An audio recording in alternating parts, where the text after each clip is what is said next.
мы ж такие старые песни пели. Наше поколение. А тогда уже я не знаю. Ну и на гулянках же со старыми бабами ж ходили. И мы молодицы. А ви от у їх вчилися, ну просто слухали, як вони співають, потім повторяли, і Ну, потихоньку, да, підпівали? Да, да, потихоньку сразу тогда уже все. Слова як-то сами уходили, мы же не чтобы переписывать, мы их Хто ж не записував, мы да? их не заучивали, мы почули и все. А могли Может- щось поміняти там в словах? Может быть, где и поменялось. Куплет викинуть? Да. Мы пели песни такие все время у нас. А довгі були пісні? От на много куплетів ці такі? Много. Да? Ну, може, з тягом часу щось забувається, хтось щось викидає тоді? Много. Я ой, как говорит Марченко, это, давай, ты знаешь ты ту, ты знаешь, я говорю, ну, эту знаю, ну, да, у я уже вот слова трошки не такие пошли. Ну, ж так запомнили ви їх? Да, свадебные, какие, я говорю, ну, пели свадебные.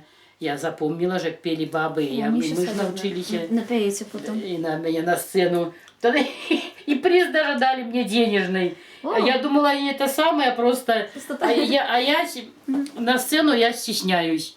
Я выйду, я пела, я люблю петь. Ну, на сцені це ж не то, одна справа сидіти. Да, одна сама себе я буду петь. Это говорю, поедем туда в клуб, поедем. Я не могу, на меня люди глядят, меня ноги трясутся, я не могу и все. Мгм. А вот вы с кем-нибудь еще собираетесь, спеваете? Сейчас нет. А еще раньше собирались? Ой, раньше. А где Раньше вы собирались? пели. Раньше як у Глибові жили ми. тоді На лавочку пели. могли выйти, да? На лавочку могли. А як молодейші, так нас ще младше нас просили все. Щоб він сыграв, а я пела.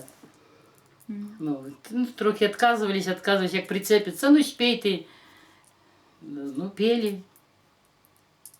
И они уже не умели этих песен петь.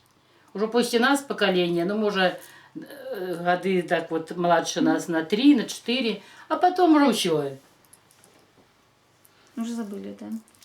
Потому что только заново. А Им уже заново надо это была можно другая учиться? музыка, он Белый. дым-ды-дым-ды. А прям задорно так танцевали? Вот? О, я же попробовал играть. Я не тянуться даже под музыку, то вообще. Там же як дадуть, вот эти страдания, эти Семенова, эти досаду, там гудить еще, а я не жвон. Ну, Я куда ж по попробую. 80, по 70 Ну, годов. по не 8, по Что 70. ты хочешь? Да Андриану заболел, надо было куда-то ехать, сыграем. Я стал играть. Мы под твою музыку не можем так. Я говорю, А вот раньше так прыгали прям, да? да, Скакали? ну что-то. Я говорю, а что ты захотела? Ну, прямо, як то раньше? Так если ты не можешь, ну я тогда плюну и пошел. А от, Иди спать, говорю, да я. а от нам казали, ці правда, ні, що нельзя було дуже так скакати, що це було, може, непристойно, ці все-таки Да скакали. не, Скакали? о, Скакали, О. мокрые вообще были, Всё, да что мокрые. вы. Мясо Ходишь. все залишь. Ну, давали да, такую. да, да, у нас такое можно. Ну, то есть, Ну ты играешь дуже быстро, да. Я у барабанец, Нет, коллег, так значит, и я не, нет, я не так справляюсь. правильно. И Так я частушку просто ту так играю. не успеешь. Уже не то дыхание, что ты хочешь, Витька? А наши музыки так само начинают повольно, а потом еще да, ускоряются. ускоряли же в конце, да, такое бывало, что ускоряется гармонист в конце, чтобы Ну, быстрее конечно. танцевали, да?